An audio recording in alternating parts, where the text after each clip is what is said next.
All right, Assalamu alaikum everyone. My name is Aisha Khan. So I'm going to quickly introduce tonight's guest speaker. So alhamdulillah, we are honored and blessed to have Mr. Assad Koshul. He's visiting from Chicago. He's originally from Pakistan, and he is here to talk about a few things. So I'm sure he has a very vast background, so just to take a minute and summarize, alhamdulillah, he is the founder of Criterion Concepts, as you can see up here on the slide here. And Brother Assad, he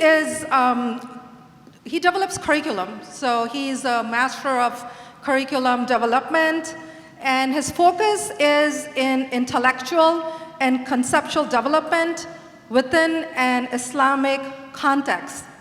That's a lot, right? So alhamdulillah, I'm like all of you looking forward to learning, inshallah, and how we can apply this in our lives, in our daily lives, professional lives, for children and anything. So without further ado, Mr. Assad Koshul. Assalamu alaikum. اللهم صل على محمد وعلى ال محمد كما صليت على ابراهيم وعلى ال ابراهيم انك حميد مجيد اللهم بارك محمد وعلى ال محمد كما باركت على ابراهيم وعلى ال ابراهيم انك حميد مجيد. So jazakallah khair to, first of all of you in attendance. Jazakallah khair to the Muslim Unity Center for inviting me, for the Imam and Rahma Worldwide, inshallah. So it's a pleasure to be with you today. And we're going to discuss career choice in serving Islam and humanity. And this session is not meant to be a lecture. It's meant to be very interactive. So when I ask a question, please shout out and answer. And you can shout at the same time. And many of the answers are going to be different. Now, I'm going to be respectful of your time. And so I have a hard stop. So if I'm speaking too fast, then you can tell me to slow down. But it's intended to be interactive. So, first question. What profession did you want to go into as a child? Just shout out, what profession did you want to go into for the adults in the room as a child? Physician, yes. Engineer, yes. I want to be a pilot. You wanted to be a pilot? Anybody else? One more from the sisters? Doctor. Okay, those are the professions. Okay. What are the factors that determine career choice? Now, usually, I have an electronic board here with a whiteboard, and I write the answers, and we visit them at the end. But I'm just under time constraint, so I'm not going to do that, okay? So, what are the factors that determine career choice? Shout out. Opportunities. Okay, opportunities, yes. Environment, yes. Parents, very good. Anybody else here? Recognition, prestige. Financial, yes. Okay, let's be honest, as intellectually honest as we can, because if we're intellectually honest, we'll benefit. What else determines career choice? Very good, peer pressure. MashaAllah. Okay, all right. Okay, what is the main purpose of our existence? To serve what? Allah, very good. What else? The people, very good. What else? Someone is speaking too soft. You don't have to be shy. I'm supposed to start by saying I'm not a scholar and I'm not an entertainer. Okay? So don't ask me scholarly type of questions. I rely on the scholars and I build frameworks that are actionable based on what the scholars already taught us. Okay? So someone here said something, but it was too soft.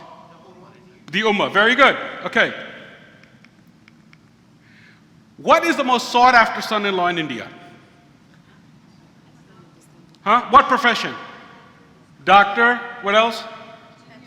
Engineer. What else? IT. What else? Huh? Business. What else? Acting. Actors, yes. If you can pick up a Bollywood actor, I guess. What else? Huh? Huh? Lawyer. Okay. What else? Any other profession? See, each culture has its own dynamic, right? What is? Huh? Rich, we said profession. Okay? All right, so these are all good answers, okay? And none of them are necessarily wrong. Okay. What are the 3 most important Muslims in the last 100 years? Who? The reason we put what is we were going to tie it to profession, right? But who are the most important Muslims in the last 100 years? Very good. Who else? Very good. Who else? Sorry, I just putting on the timer. Okay, Erdogan. Who else? Huh? Who? Sheikh Sharawi. Okay, very good. Who else? Huh? Who? Khabib, the martial artist? Huh? Okay. No, look, you have the right to an opinion, okay? Who else?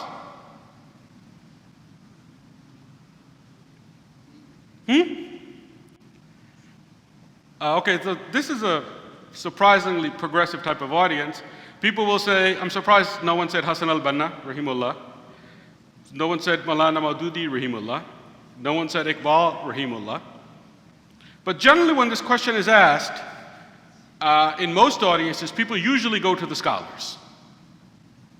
And they mention scholars from their geography, which is natural, right? It's obviously, if you are from British India, you're going to say Iqbal, rahimullah, or you're going to say Maududi, or whoever, right? And scholars that even someone like me may not even know the name of. But we're asking a question. My function here is to be a thought igniter. That's my function here. My function is not to give you answers. My function here today is to be a thought igniter. And what you do with those thoughts is, inshallah, up to you. So, same question, right? So, what is the most influential hip-hop song artist ever? Huh? Tupac. Who else? Huh? Michael Jackson. Who else? Okay, Elvis Presley. Very good. Huh? Someone said Michael Jackson already. Okay, but you get the essence of the question. And if I appear to be rushed, it's because I have to be respectful to the audience, okay? So my rushing is not to be disrespectful to you. It's to respect you because of the time constraint. Who's this? Okay, everyone got this. The name, what's his career? He's an athlete. So basically, I think in this group, we reach intellectual consensus. This man was an athlete, but he is one of the most important Muslims in the last 100 years. Okay, who's this? Anybody know? I'll give a hint. Okay. This is Fazl Rahman, designer of the Willis Tower, Sears Tower. Every single high-rise building post-Willis Tower has used the same architecture. He revolutionized high-rise buildings. Okay? Who's this? This is hard because it's a very old picture. So we have Muhammad Ali, we have Fazl Rahman, the architect engineer. He is the gold standard for architecture and high-rise buildings anywhere in the world. There's Muhammad Yunus, the banker. Microfinance. Bangladesh. Fazl Rahman is also of Bengali origin. Okay. For 600 years, Western banking has argued what? The poor are not credit worthy, and you shouldn't lend to them. They have no collateral. This man built a different economic paradigm saying, no, the poor can be lent to, and this is how. Now, I'm not going to get into the issue of some of his loans are interest-based. That's beyond the scope of this discussion. But at least one major strike against modern banking, he proved it could be done. at a multi-billion-dollar level. That you can lend to the poor who don't have collateral and credit. That in itself is a remarkable achievement, okay? So he's a banker. Who's this? Any ideas? Okay. Now do you know who he is? Huh? Oh, he's a pilot. This is Emir Malim. Very good. Why is Emir Malim famous? Okay. He holds a world record in kills. 6 kills in 60 seconds. 6 kills in 60 seconds in war. So, in the 65 war, he knocked down 6 Indian aircraft in 60 seconds. This is publicly verifiable information. He holds a world record in kills. Oh, and coincidentally, he was also Bengali origin. Okay, so that's just a side note. Okay. All right. I was born in Punjab, Pakistan.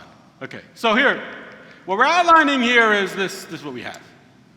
Very different professions, and all of them making contributions. Now we'll go to the last one. This. Anybody know who this is? Okay. That, I'm a little surprised. This is El General, the Tunisian rapper.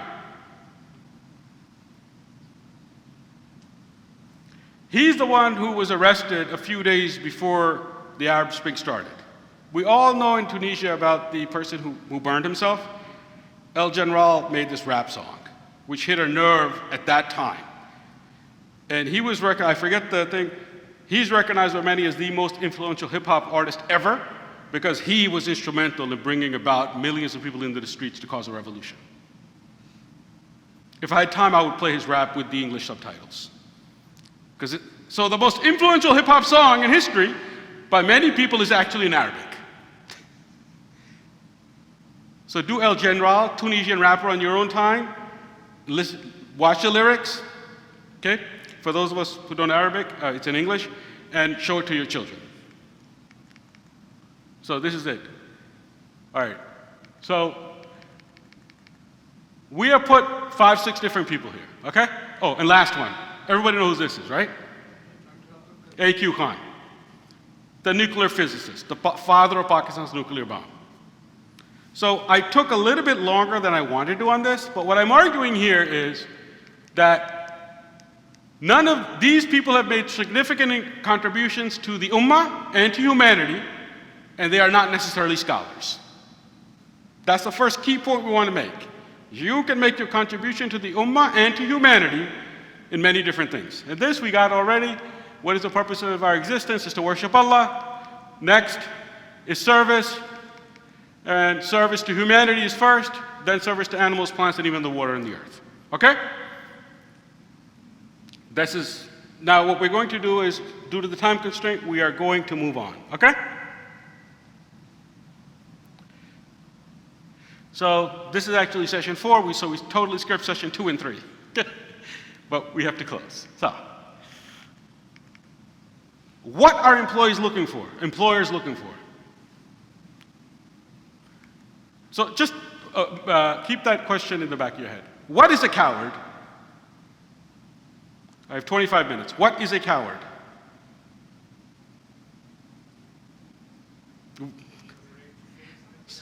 Afraid to face the challenge? Yes, very good. What else? Someone who's weak. Okay, what else? What is a coward? Isn't it based on culture, how people look at a coward? That's true too, but there's certain things that are pretty universal. Like everybody considered a coward someone who runs from the battlefield, right? Someone who doesn't protect their wife and children, even in a state of war, right? That's how it's generally understood. But I wanted to really ask this question.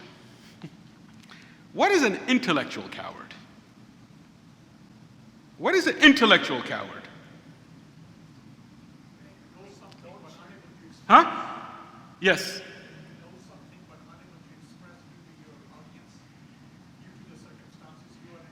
Okay, I think that's a little bit, yeah, that's part of it. Like you may know something, but you're a little scared to speak out.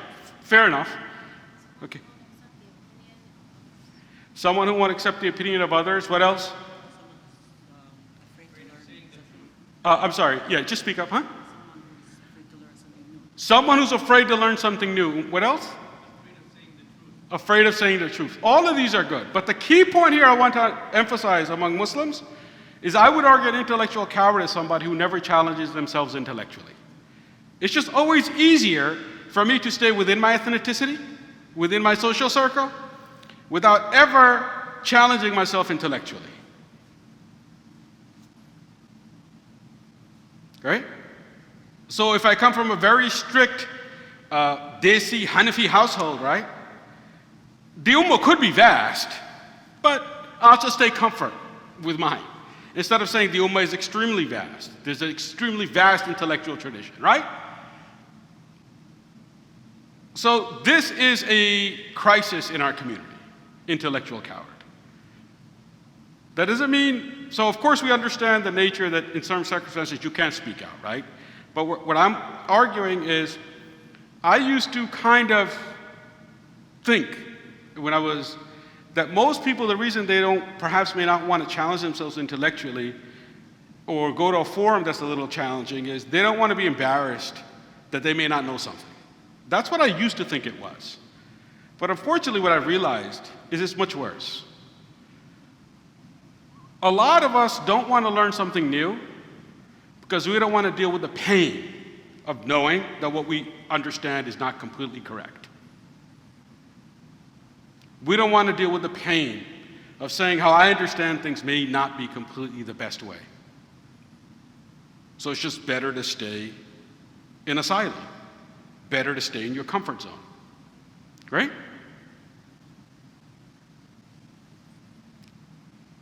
So, we're going to challenge you slightly. What is a productive citizen? What is a productive citizen?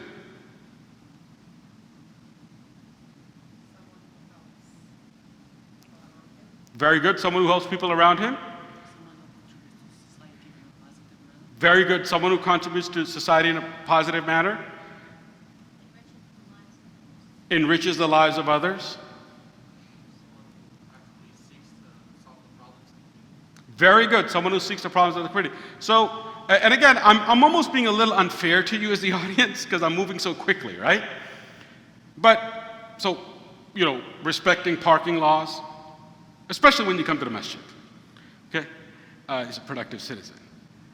You know, these type of things are important, okay? And so we have already gone through this. This is a referral. Okay. What is the purpose of education? What is the purpose of education? Again, shout out. Huh? Better be a better person, yes. Learn how to think, very good. Appreciate Allah's creation. What else? Be a problem solver. Apply your skills. Huh? Get a job, very good. Yes? Huh? Convey to the next generation, intergenerational knowledge, very good. Very good. So these are good. And usually I would say, okay, if we had a couple of hours, we'd say, let's go back and forth, right? Because this session is not about me, it's about you. And your mental model. And what works for you. Depending on your background, your age, your ethnicity, your culture, this, that, right? And how you can optimize what we're talking about, right? But here I can be like peanut butter, just layer it on top, okay? On one slice of bread because of the time constraint. But purpose of education. So this is the purpose of education. Basic goal of learning. Number one, skill set to make an income. Learning. Social tools. Social tools. When you're educated, you develop social tools, right? So even our great Shaykh, there was a way you had to sit in front of them to get knowledge. Okay? If your body language was not proper, you'd be kicked out of the class. Okay? You couldn't sit on sweatpants on Zoom and be acquiring Islamic knowledge. You had to sit in front of the teacher like this, squat in front, right? What is the difference between transformative education and informative education? So we're going to scratch your brain a little bit more. Let's say we put education in two broad categories, and I'm not by profession an educationist, okay? What is the difference? So informative education is when you're only getting the information, but transformative education will be the ability to apply what you're learning. Very good. The sister said informative is acquiring a certain amount of knowledge, transformative is application. And that's a good start. Now let's dig deeper. Okay? Let's dig deeper. Huh?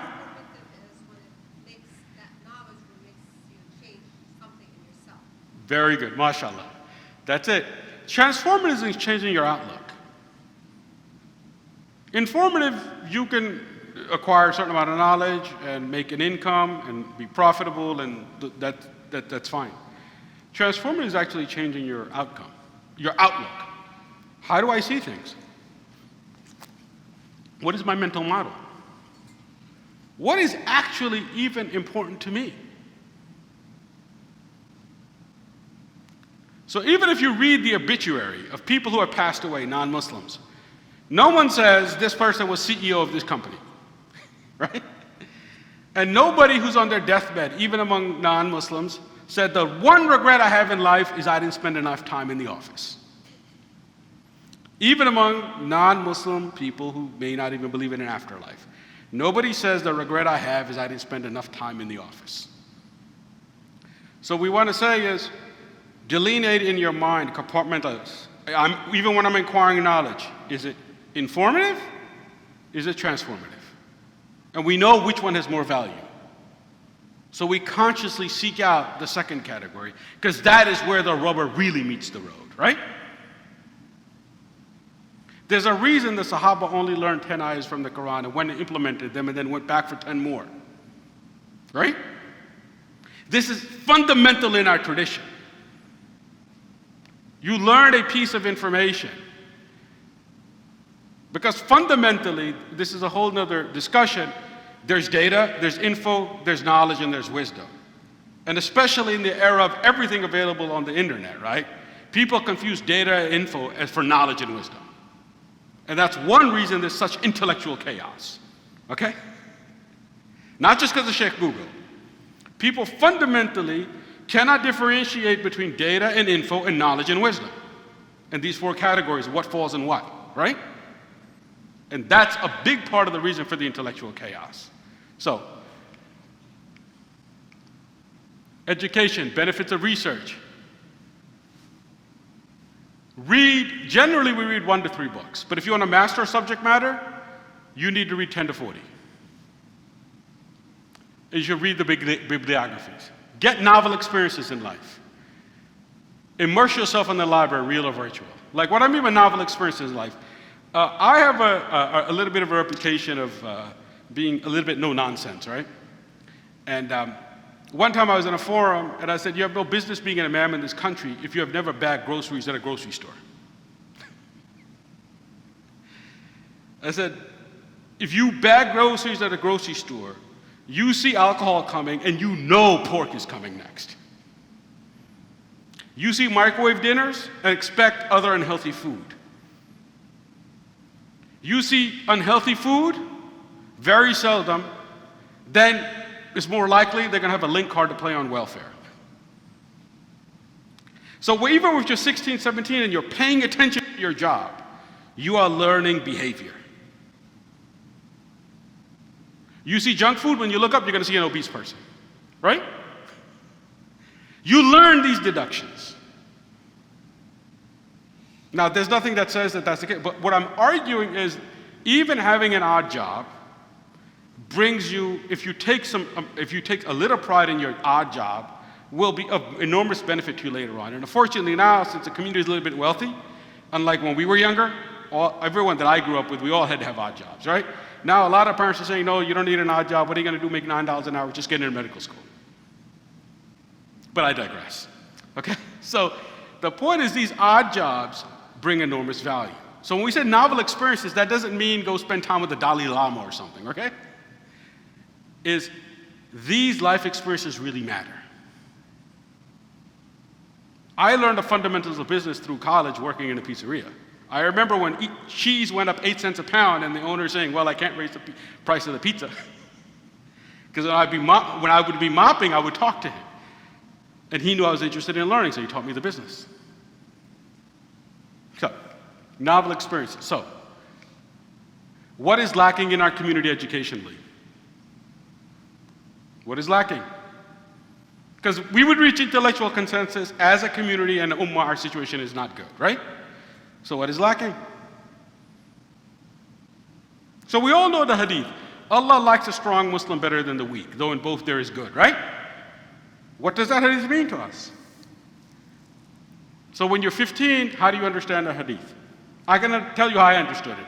Allah likes the warrior, right? So I understood it. As a 15-year-old, that's what I understood. But in the modern world, that's, of course, spiritual strength, intellectual strength, and financial strength. 4 types of strength, right? Work on yourself spiritually, spiritual health, mental health, physical health, and financial health. And at the bare minimum, if you want to say that you're a successful parent, our target should be what? My child is more practicing than me, is mentally healthy, has a better education than me, and is financially stronger than me, at the bare minimum. At the bare minimum. Community ummah, that comes after, right? So, what is lacking in our community educationally? Attention span, but that's everybody. I want to talk specifically about our community now, okay? Our community. Any other ideas? Goal setting, yes. Lacking planning, very good. Okay, so I'm moving on. This is what we should grade through. So this, feel free to take out your phone and take pictures, okay? Grade school through high school. Study languages. Target proficiency 3 or 4. So for most people, English is already on the table. Most of us, it's either Arabic or Urdu or one other, right? Okay? So you already have 2. Focus on a 3rd, because starting middle school, you could take French or German or something, right? So you're already at 3. You're already at 3. And especially when you can dream in other languages, you're going to have a tremendous advantage, okay? Online resources are low cost. Math and science help develop clarity of thinking. And again, I am not an educationalist. My background is, I'm a CPA. I achieved some modicum of success in corporate America. I left, right? But I worked in 14 different industries. So me working in these multiple industries allows me to look at these issues from multiple perspectives, right? And math and science, read biographies. This is very, very key. If you haven't read the autobiography of Malcolm X, please do so. Read biographies, especially autobiographies. Not just because you will understand the people's struggle and their situation and how they went through certain cycles.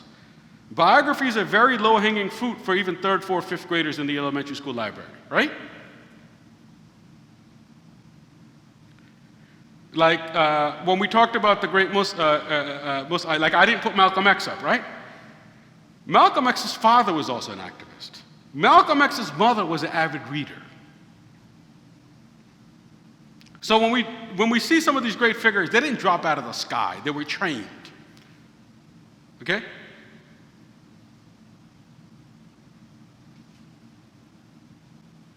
So read biographies and historical movies and documentaries. We go through this now. So historical movies and documentaries. This is very key, and I'll take 2 minutes on this specific slide.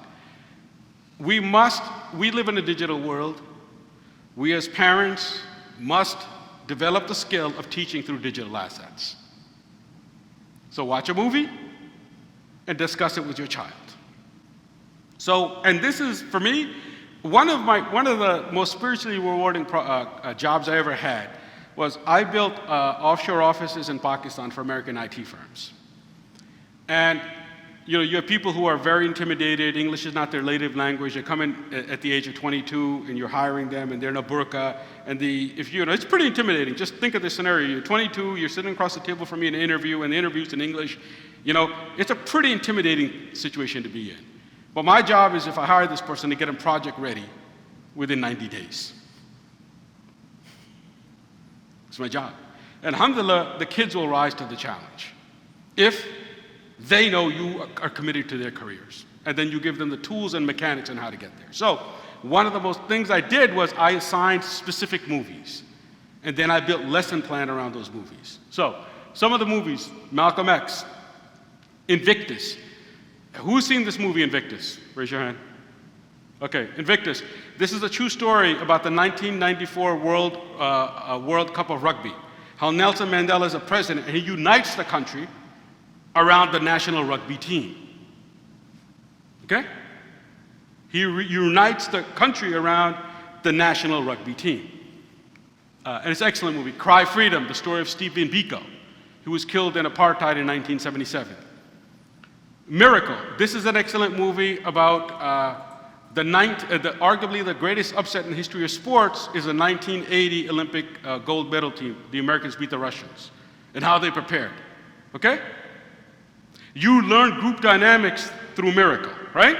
You learn group dynamics through Invictus. Okay?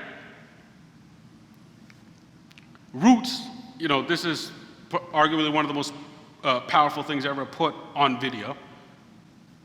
Defiance. This is a true story of Jews setting up a living place in the middle of World War II in the forest to avoid being sent to Auschwitz. 55 Days in Peking. How the 8 non-colonial powers are basically butchering China. Okay? There Will Be Blood. It's the story about the oil industry. Okay? The oil industry was just not somewhat problematic when they found oil in the Gulf, okay? But I digress.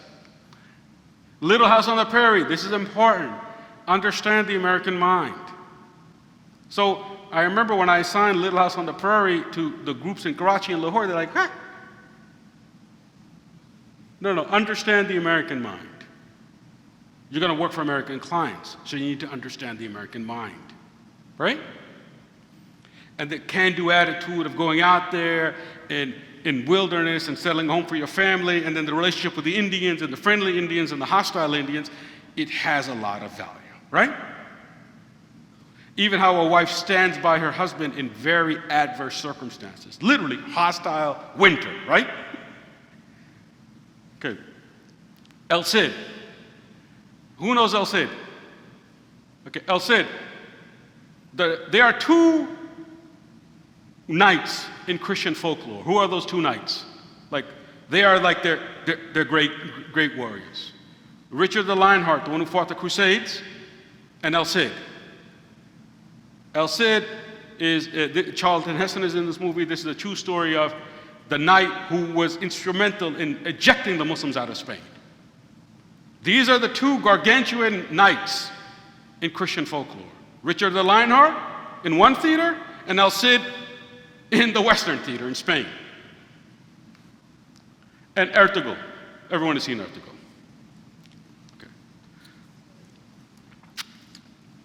Okay, we have 10, okay. All right, so the point is this: watch the movie and just at the dinner table, do situational analysis on the movie. If you can begin to train your child at the age 9, 10, 11, 12 to do situational analysis, you are putting your child in a situation to be an executive.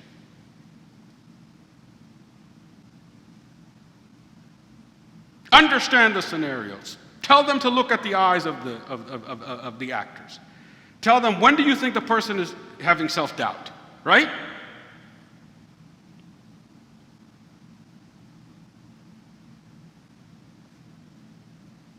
Again, it's not going to happen in a day, but it's not going to take 10 years either. Okay? So even the entertainment should be a form of learning. Okay. So 1, college. Double major. Everyone should be doing a double major. The day of you graduating from school, working for a company for 40 years and retiring with a pension are gone forever. Even if you're a physician, okay? All your hospitals are being brought up, okay? Practices are being brought up. And the insurance is going to get even worse, okay? Because I've been on the other side as a controller. Okay, so everyone should do a double major. One is focused on career, whatever career you choose. And one focused on critical thinking and analytical skills. Choose either philosophy, psychology, political science, history, or sociology. One of these 4 or 5. And this is not difficult. Great? This is not difficult. Because if you take one of these other fields, you will develop analytical skills. Right? Because, so even if your training is in the physical sciences, you will know how to construct an idea and present an idea better than people whose training is only in the physical sciences, right? So, minor in philosophy, psychology, political science, and history. And again, this does not mean you do 4 years and another 4, because so many of the gen eds, right? General education or overlap, right? But it has to be just a plan. It just has to be planned well. And by the way, everybody should graduate in 3.5 years of high school, not 4, okay? Unless you play a winter sport. And you don't need to take summer classes in order to do that, okay? If you just play your credits right, you can graduate in 3.5 years. You don't have to try to do it in 3. And then generally the winter semester ends early January. Put your kid on a plane to Jordan or somewhere else so he can spend 7 months, 8 months learning Arabic or something constructive, rather than trying to explain why he's not going to the prom, okay? All right? So take it off the table. Let them use the time constructively. Alhamdulillah, we've been very successful with some people who have taken this advice and they're like, this is great. You know, that they go overseas, they spend some time, they know their relatives, they're learning their mother language, and I don't have to deal with this craziness. Oh, and it saves some money too. Okay. Additional coursework on writing. This is a big, big, big thing. And again, none of us are going to be perfectionists at it, but we work at it, right? That's what we're saying. We work at it. Writing better will help you speak and present better. Because you're like, I have 500 words to get this idea across, right? That's it, 500 words. The Prophet's last khutbah, I've done thematic analysis on it. The English version, because I don't have command of the Arabic, is 538 words in English. And we derive 16 major themes from it, okay? So, what are the 6 attributes to be a scholar? 1, modicum of intellect. 2, passion and drive. 3, patience. 4, basic necessities are met. 5, a good teacher. 6, a long time. Who taught us this? Imam Shafi'i rahmatullah alayh. This question was settled 1,000 years ago, okay? It was settled.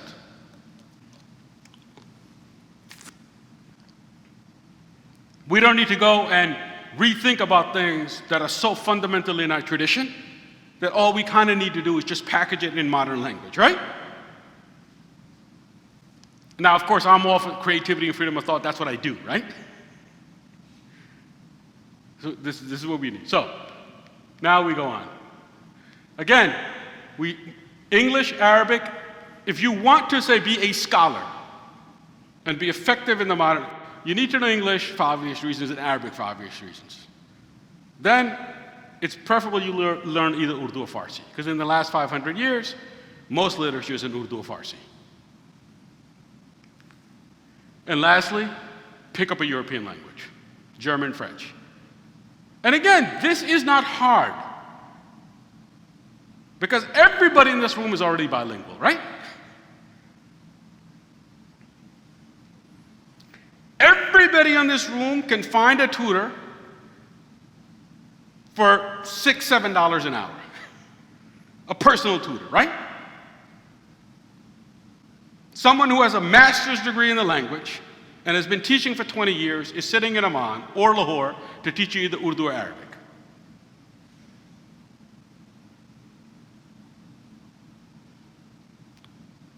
Okay? So this is not difficult. It really is not. And it doesn't take like hours, it just takes 6 hours a week, okay? For 2 years. Especially at an early age, right, when you've heard the language in the house. And for somebody, say, if they know Urdu, for them to pick up Arabic is obviously a little bit easier, right? And all public school systems offer these other European languages. To give you an idea, one time I was sitting with one of the children's English teachers, French teachers. And I said to them, I said, tell me, if I wanted to accelerate my son's French, what would I have to do? She said, if he goes to this French camp for 2 weeks, it was somewhere, I don't know, in Pennsylvania or something, and he can come back and skip one whole academic year of French. Just 2-week commitment, and it was only $3,000. Now, I know, when I say only $3,000, look, we're not in a very, our communities have money. And he said, it's a French camp, so the counselors are flown in from France, all the signs are in French, right? No one is allowed to speak English, so you are immersed in 2 weeks. If your child goes to this camp, they can skip one entire academic year of French in high school. So it is not that hard.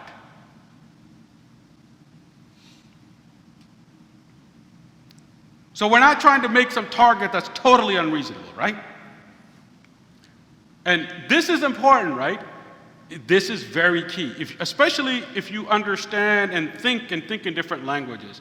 Not only can you research and write, you will be much more able to be creative. Like even my kids know, okay, when I'm speaking Punjabi, now they know Abu's angry. Okay? So they know which language Abu gets angry in. Okay, scholarship, degree focus on critical thinking, philosophy, psychology, political science, history, or sociology. Term paper or thesis. Okay, the Crusades against Al-Azraq. In my last semester of college, I took a class called History of Hispanic Civilization. And the professor Lenguana Diaz spent the whole semester talking about Muslim Spain. And that's why I learned more about El Cid. But Al-Azraq, as far as some people very high up in the church were concerned, ejecting the Muslims out of Spain was as much of a holy duty as ejecting the Muslims out of the Holy Land, out of Jerusalem. Okay, foreign policy, I want to make this point here in 30 seconds. Foreign policy in Latin America and the Middle East is the same. One reason we are in this situation is we want to be perpetual victims. Whatever foreign policy tools and policies are used in the Middle East were used in Latin America. It's just Panama didn't have oil, but they had the Panama Canal. Torrijos mysteriously, I think, died in an airplane crash. Arbenz was in Guatemala. Chile was Chile, it was Allende. So the only place where democratically elected leaders have been overthrown is not 1953 in Operation Ajax in Iran. And because our lack of intellectual honesty and our lack of willingness to learn about others, we somehow think the playbook is new or it's reserved for us. No, the playbook is not new, first of all, and is not just reserved for us. So that's one reason we can't get out of our intellectual stupor, because we're either brothers in faith, brothers or sisters in faith, or we're equals in humanity. Okay, so again, I talked about odd jobs. I talked about cultural competency, and you learned cultural competency through odd jobs. Your 16-year-old will come home and say, there's a 58-year-old person here, and they're making $12 an hour just like me. What gives? And after 3 months, they're going to figure out it's because the guy has a drinking problem. These things matter. We live in the modern world, okay? Of course we want to protect our children, but they need to develop cultural competency, okay? And speaking oftenly about your mentors, this is very key. I talk to my mentors even now, regularly, okay? Okay, so key points. We need intellectual warriors. When I ask a question of the profession that people look for historically, people say, you know what it actually was in India? It was a government servant. It was historically the government servant. Why was it the government servant? Huh? Long-term, lifetime employment. Lifetime employment. So they were looking for security. And that began to change in 1991 when Monam Singh became finance minister and they began to become the office of the Lord. Now it's the IT guy, because he can get your daughter out of the country. Okay? So this is very key. Look, of course we look for security. We don't do anything rash. But if you always are looking for security, you can never really be good, and you definitely can't be great. You're selling yourself short, right? So, again, that doesn't mean you be rash, you don't have a dollar in your pocket, but then you're going to go, open up $1 million business. That's not what we're talking about. So, entire countries. Okay, when I did the research, to give you an idea, the GDP of Pakistan in 2013, the national budget of Pakistan in 2013 was about 52 billion US dollars. The IT imports of India for the same year was 80 billion US dollars. When I worked for the New York City public school system as an internal auditor very early in my career, at that time, the budget of the New York public school system was larger than the national budget of Pakistan. Okay, so we need to, facts matter. Of course, enthusiasm matters, passion matters. Of course, Iman matters more than everything, but we have to do, so entire societies historically look for stability. But there's, I see this among a lot of the Desi groups, all these Indians are becoming CEOs of American firms. Well, that didn't happen by accident, right? It's not a freakish accident. Someone put resources, planning, and behind it. In a society where the most prestigious job, look, this is documented. What did someone who had daughters do? They would go to the college campuses, try to interact with the people who are in their final year of college, and say, who has a job offer from the federal government? From it. The largest employer in the world is actually not Walmart, it was Indian Railways. Security, stability. That's how the country was built, right? That's how people thought. And they've changed, and you see the difference, the impact in Silicon Valley. And that's despite the caste system. Like if you talk to white people who really know, like not white people, general Americans who really know, they are now savvy enough to say, look, if we bring people into a project from different parts of India, different castes, there are times we have issues. But I have to go on. Okay, so I think I should stop. Okay, so historically focused, our community is historically focused on the physical sciences. To serve religion and humanity, you don't need to be a scholar. And consciously think daily, how can I serve the religion and humanity? That's the key. The key question is, Ya Allah, help me every day. Ya Allah, help me to understand the religion. And you don't make that dua just because you are an imam or a scholar, right? I need to understand the religion to raise my children right, okay? Because who knows my children's circumstances better than me, okay? At least should know better. One, Ya Allah, help me to understand the religion. Ya Allah, help me to practice the religion. And Ya Allah, help me to serve the religion. And if you're 16, the answer is not drop out of high school and go to Al-Azhar. Not necessarily, okay? Not necessarily. There are many other ways. We proved it. Muhammad Ali served the religion. Malcolm X served the religion. Muhammad Yunus served the religion. Al General served the religion. Right? They all serve the religion. So we don't need to put a mental block. And in fairness to the imams, we have no right, as people who are not scholars, to outsource all of the responsibility of the religion onto them. You have no right to expect your imam to solve, right?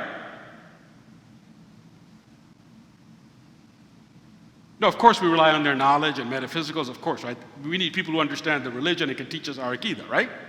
But for most of us, we're taught this is the Aqidah, that's it, right? And now it's about execution and purifying your heart and being of sound character.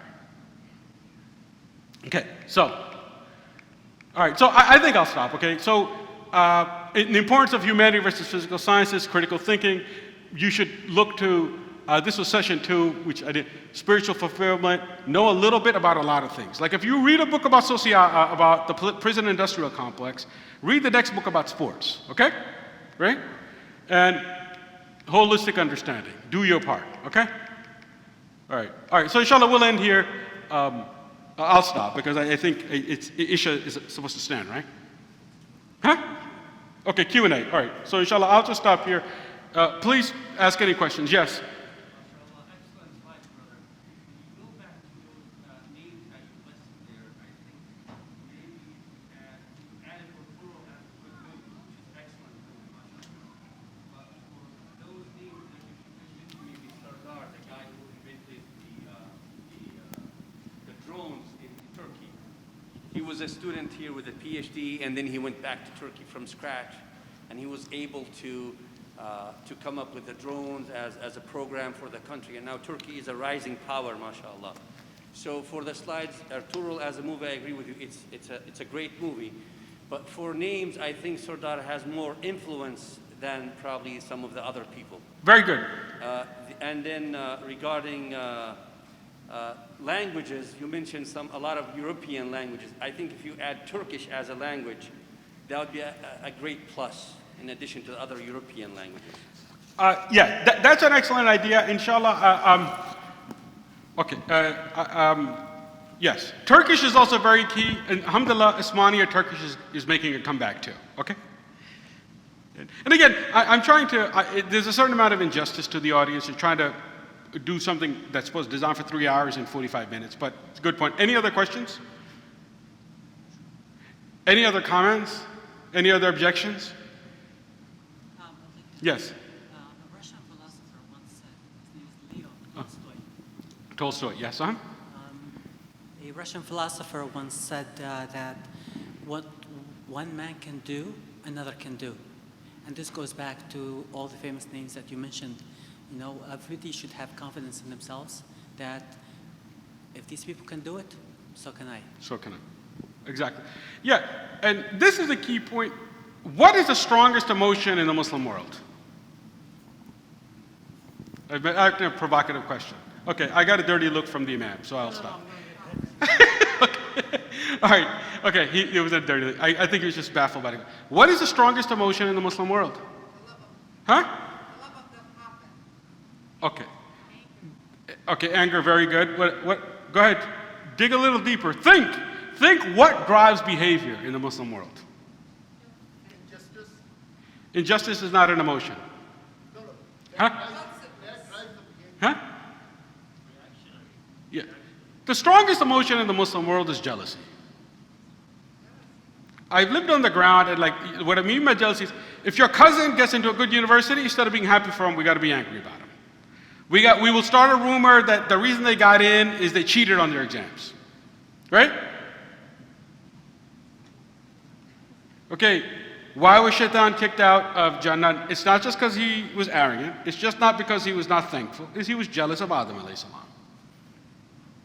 And because of that jealousy, there's enormous microaggression in our communities. Right? So, this is very important. And what Leo Tolstoy said, what one man can do, another man can do, is true. We're not inferior to anybody. And one reason we buy so easily into conspiracy theories is like, okay, people who don't have our best intentions at heart, they control the media. Really? We are 1% of this country, and we're 10% of the doctors. If it was important to us, if I were to say, are Muslims or Islam treated fairly in media, everyone would say we're not, right? The media is very unfair to us. But if it was really important to us, we'd be 1% of the country and 10% of the journalists and writers. At this point, it's not important enough. So let's at least be intellectually honest to say it is not important enough. Right? At least you're acknowledging the situation. But twisting yourself, doing mental gymnastics, talking about conspiracy theories and this and that, and these people control the media, and this happens, and they're hostile to us, and this and that. I mean, this is no different than a people sitting at a bar in Chicago talking about why the Bears perpetually lose. At least they have an excuse there under the influence of alcohol. But I digress. Okay, any other question? There's an evaluation form. I know I was rushed. If you fill the evaluation form out, I think it will really be beneficial to myself and to Rehma and stuff. And again, I want to appreciate your time. I'm sorry if I was rushed, because the back and forth would help a little bit more. But again, we have to deal with the constraints that we have, right? So hopefully you benefited. So forgive me if I said something wrong. Inshallah. So Imam, can you close with dua? Jazakumullah khair. Our dear brother Assad, may Allah subhanahu wa ta'ala reward you. And mashallah, you can tell that this should be a full blown out seminar. You know, inshallah in the future, may Allah reward you, bless you and your family. And mashallah, you're well-rounded. Thank you everyone for participating. Just to let you know, Rahma has a class tomorrow. It's providing for different community leaders. And alhamdulillah, they were kind enough to allow us to sit and benefit from our dear brother Asad. Jazahumullah khair also. Rahma under the leadership of Sheikh Shadi. And may Allah reward them for all their efforts. And inshallah they have a successful session tomorrow. And Jazakumullah khair again. May Allah bless you. And thank you everyone for participating and answering. Again, the answers were solid, mashallah. Just based on listening to what you all had to say and what he also had in the presentation. So may Allah preserve you all and your families. Subhanakallah wa bihamdik. Nashhadu an la ilaha illa anta nastaghfiruka wa natubu ilayk. Barakallah.